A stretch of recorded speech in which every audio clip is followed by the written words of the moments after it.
Lucas capítulos 22 al 24.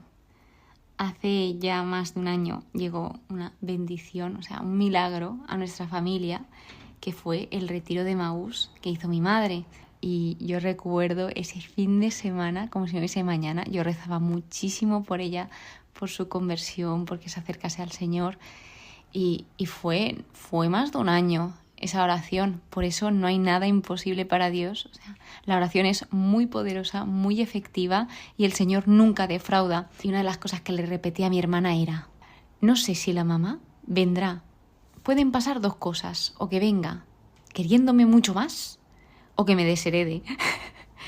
Finalmente voy a haceros un avance, un spoiler, y vino queriéndome más, menos mal. O sea, yo recuerdo que estaba todo el fin de semana pensando qué estará haciendo. Y finalmente entró. Cuando la vi entrar a la iglesia, parecía otra persona. Me quedé... Bueno, mi hermana, si yo flipaba, mi hermana flipaba aún más. Estábamos todas flipando, alucinando de lo que acaba de suceder, porque es que entró con una cara que le brillaba, o sea, le brillaba la mirada, le brillaban los ojos, con una sonrisa increíble.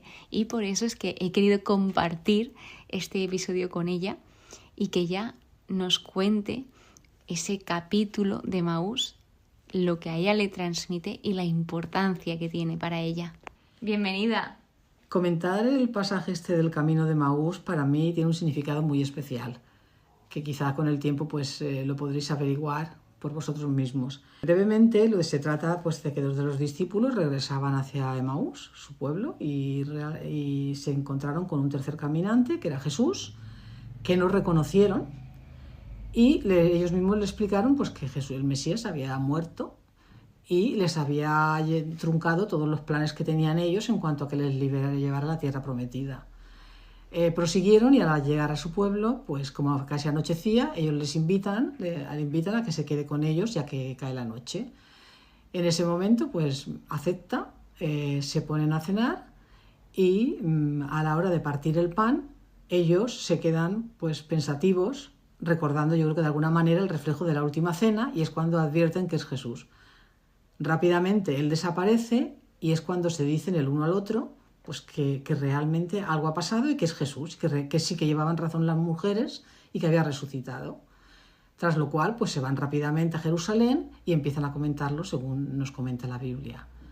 Es un pasaje realmente hermoso porque primero nos enseña ese desconocimiento de cosas que no advertimos muchas veces en nuestra época actual por las prisas y por el estrés. O sea, podemos tener delante de nuestra vista lo más hermoso y no lo vemos. A mí personalmente lo que me ha enseñado a necesitar comprender la palabra de Dios y a leerla. Porque solo por medio de una lectura y una pequeña meditación o luego a lo largo del día con esas reflexiones que te llegan a la mente, vas entendiendo poquito a poco, a tu manera, qué puede significar. O sea, que de momento no conozcan a los discípulos, yo creo que indica una poca no ser minucioso, no estar atento a lo importante. Que después se den cuenta de una forma rápida por un gesto como es el partir el pan, nos dice mucho. Y además, cuando nuestra fe nos dice que la común unión, es el más grande de los sacramentos que tenemos y por supuesto el gesto de Jesús de quedar vivo entre nosotros.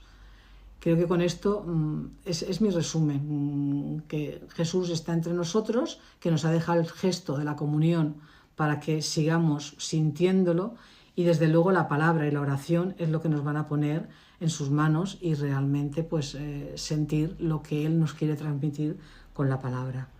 Espero que estas pequeñas notas que os he podido añadir sirvan para que cada día dediquéis un poquito más a la lectura, a la oración y a dejar que Jesús nos llene con su palabra y con su luz. ¿Y tú recomendarías hacer el retiro a alguien que se lo esté pensando?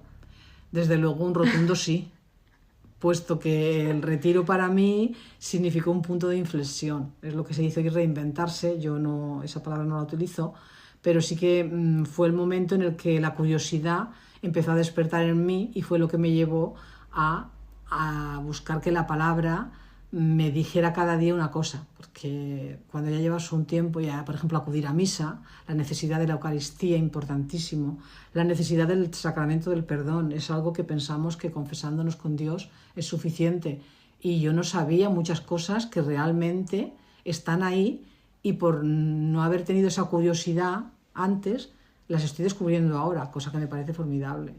Pues nada, muchísimas gracias. A Continuamos vosotros. con el episodio.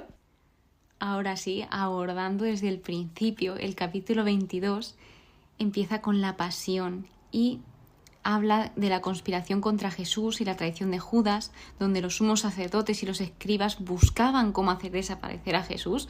Es decir, si lo pensamos no tiene sentido, porque viene una persona a hablar de libertad, viene una persona a hablar de amor, viene una persona a hablarnos de servicio, de bondad, y con la verdad.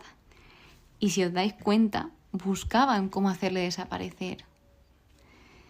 Aquí indica que Satanás entró en Judas Iscariote y vemos cómo Dios utiliza esas perversas intenciones de Judas para avanzar con su plan eterno. O sea, todo lo utiliza para bien, incluso lo malo.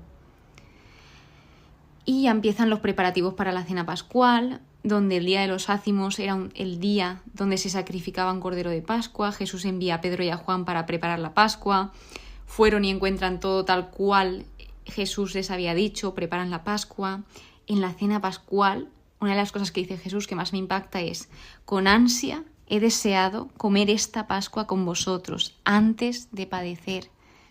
Él, sabiendo todo lo que va a suceder, dice: con ansia he deseado. ¡Wow! La Pascua se cumplirá con la institución de la Eucaristía. Viene esa institución de la Eucaristía donde toma el pan, da gracias, lo parte y lo dio. Este es mi cuerpo que se entrega por vosotros. O sea, mi cuerpo se entrega por vosotros. Haced esto en recuerdo mío. Luego toma la copa. Esta copa es la nueva alianza, esa relación nueva y cercana con Dios, en mi sangre que se derrama por vosotros. Mi sangre se derrama por vosotros. O sea, de nuevo, Jesús siempre muestra ese pensar en los demás antes que en Él, en hacer la voluntad del Padre antes que hacer su voluntad. Anuncia la traición de Judas, sin decir explícitamente que era Judas. Vuelven a discutir los discípulos sobre quién era el mayor de ellos. Y Jesús les dice: ha de ser como el más joven y el que gobierna como el que sirve.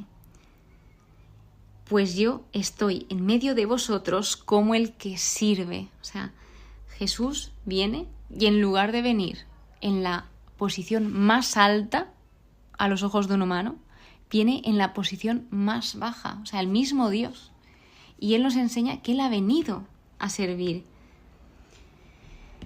Entonces comienza y continúa comentando esa recompensa prometida a los apóstoles. Vosotros sois los que habéis perseverado conmigo en mis pruebas. Os sentaréis sobre los tronos para juzgar a las 12 tribus de Israel. El anuncio de la negación de Pedro y su arrepentimiento. Simón, Simón, sábete que Satanás ha solicitado el poder cribaros como trigo, pero yo he rogado por ti para que tu fe no desfallezca. Es decir, Jesús ora por Pedro y vemos cómo Pedro solamente podía ver lo que sentía en ese momento. Así de primeras, claro, él decía: no, Señor, ¿cómo te va a pasar esto? Yo muero contigo, no voy a hacer esto. Pero el cómo nos sentimos en ese momento no es un fundamento estable. O sea, él no era capaz de ver esa realidad y esa guerra espiritual por la que tenía que pasar. Él no era consciente de aquello. En la hora del combate decisivo les dice a los discípulos: cuando os envié, ¿os faltó algo? Y ellos le dicen: nada. O sea, confiaron en el Señor y no les faltó de nada. Y se ve cómo en adelante los discípulos no siempre iban a tener una acogida amistosa, sino que deberían adquirir su propio sustento y deberían de protegerse. Sin embargo, Jesús sigue remarcando que era necesario que se cumpla en él eso que está escrito. Todo aquello dicho por Dios Padre se iba a cumplir en Dios Hijo. Todo lo que los profetas habían profetizado, todo aquello que apuntaba al Mesías, era necesario que se cumpliese.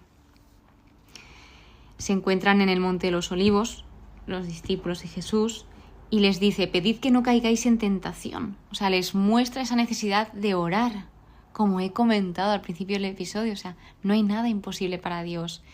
Y la oración es muy, pero que muy importante y muy poderosa. Puesto de rodillas, Jesús oraba: Padre, si quieres, aparta de mí esta copa, pero no se haga mi voluntad, sino la tuya. Es decir, Él decide voluntariamente dar su vida, entregarla, e indica que un ángel le confortaba. Jesús, sumido en agonía, insistía más en su oración. Dice incluso que su sudor se hizo como gotas espesas de sangre que caían en tierra. O sea, se ve ese gran estrés emocional por el cual pasó.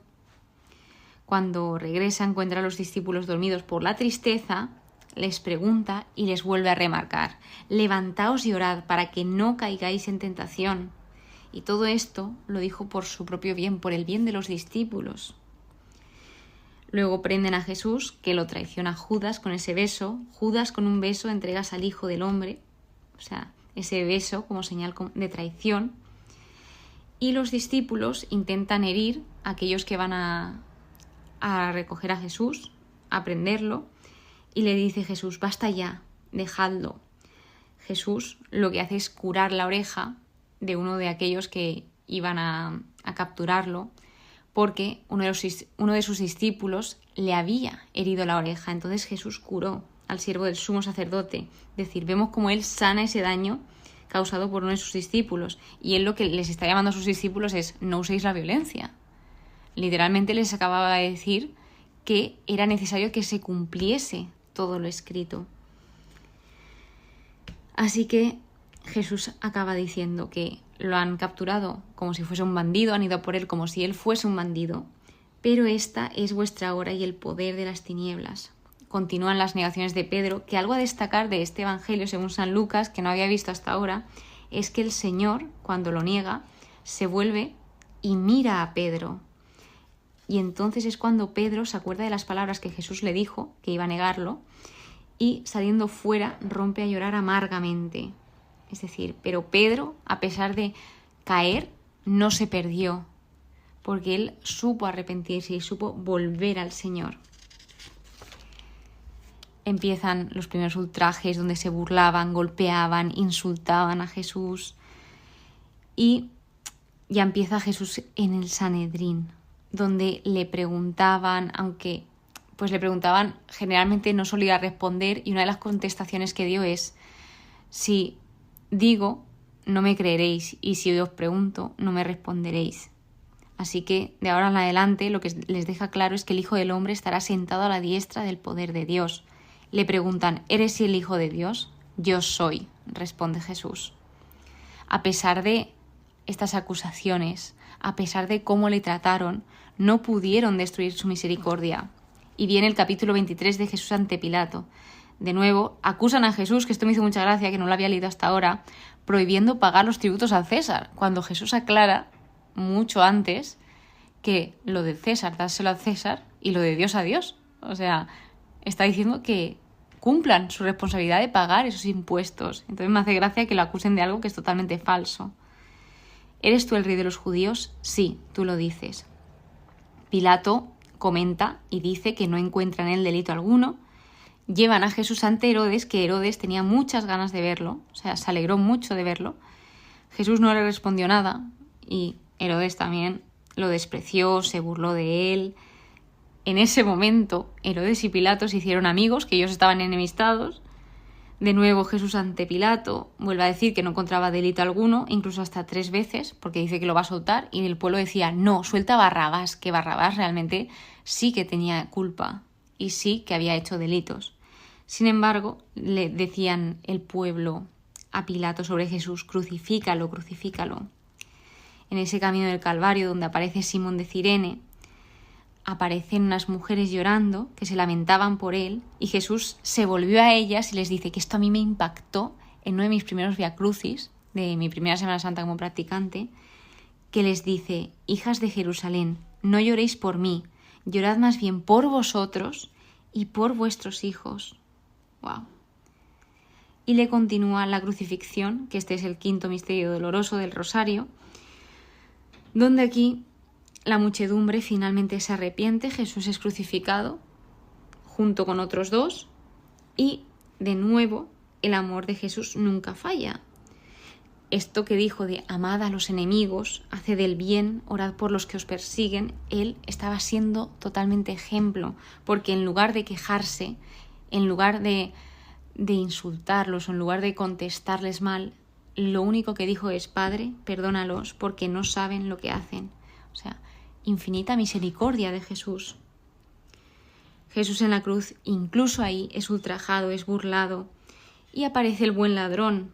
Uno de ellos, de los crucificados, estaba insultando a Jesús. El otro también al principio, pero luego increpa a este otro que estaba insultándole y le dice: nosotros, como que estamos aquí con razón, lo hemos merecido. En cambio, este nada ha hecho. Y lo que le pide a Jesús es: Jesús, acuérdate de mí cuando vengas con tu reino. A lo que Jesús le responde: te aseguro que hoy estarás conmigo en el paraíso. El estudio bíblico decía que este es el único ejemplo de salvación en el último minuto. O sea, y esto está para que nadie se desespere, para que no se pierda la esperanza, pero también que no vayan presumiendo de que en el último minuto se pueden salvar y llevar una vida desobediente al Señor. Le sigue la muerte de Jesús. Jesús, dando un fuerte grito, dijo: Padre, en tus manos pongo mi espíritu, y dicho esto, expiró. Quería comentar sobre este versículo lo que decía el estudio, y es que las palabras que Jesús expiró parecen ser un eco de Génesis, capítulo 2, versículo 7, donde se dice que Dios sopló el aliento de vida en Adán y éste llegó a ser un ser viviente. En uno Dios sopló el aliento de vida, Adán, y el otro exhaló el aliento de vida, Jesús. El último pagó las consecuencias del pecado del primero para inaugurar la nueva creación, una nueva creación. Después de la muerte de Jesús aparece el centurión, donde al ver lo sucedido alababa a Dios y decía: ciertamente este hombre era justo. La sepultura de Jesús, donde aparece José de Arimatea, que era un miembro del consejo, un hombre bueno y justo, un hombre que esperaba el reino de Dios. Este le da sepultura en un sepulcro virgen el día de la preparación, que apuntaba al sábado, y las mujeres son testigos de esto. Por lo tanto, dice que el sábado descansaron según el precepto. Y antes de continuar, me gustaría leeros lo que sucedió, y es que sus perseguidores, los perseguidores de Jesús, no fueron capaces de hacer que sucumbiera la ira, ellos no pudieron destruir su misericordia, no fueron capaces de matar su amor, no pudieron hacer que él pensara en sí mismo, no lograron hacerle declarar que no continuaría con su trabajo de salvar a los pecadores.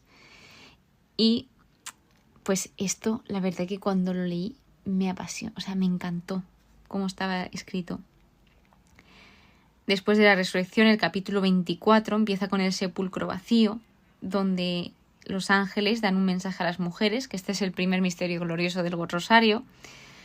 La piedra es retirada del sepulcro, y esta no es retirada porque se supone que Jesús salió por la puerta y tuvo que quitarse esta piedra, sino fue retirada para que otros pudieran ver lo que había dentro, para que viesen que Jesús había resucitado.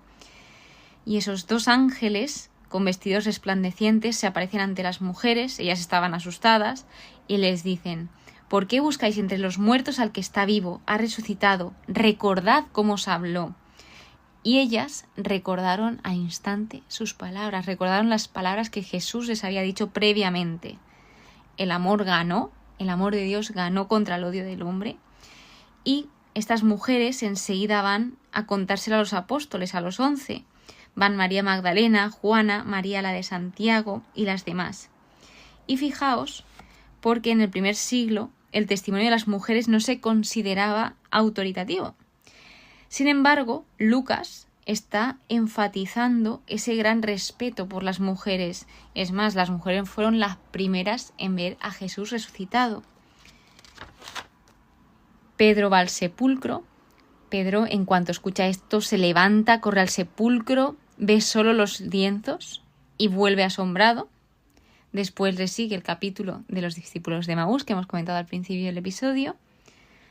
La aparición de los apóstoles, donde dicen: la paz con vosotros. Y dice Jesús: ¿por qué os turbáis? Mirad, soy yo mismo. Y esto también os lo tengo que leer porque no es fácil. Y dice así el estudio: Jesús primero mostró sus manos y sus pies heridos a los discípulos.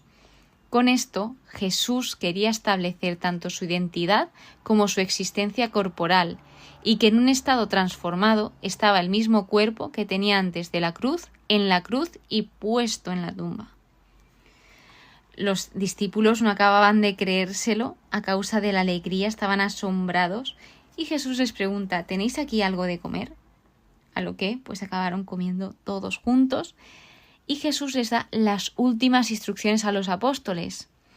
Lo ocurrido está confirmando las palabras, es necesario que todo se cumpliese. Dice la ley de Moisés, los profetas y los salmos, que todo se cumpliese acerca de él.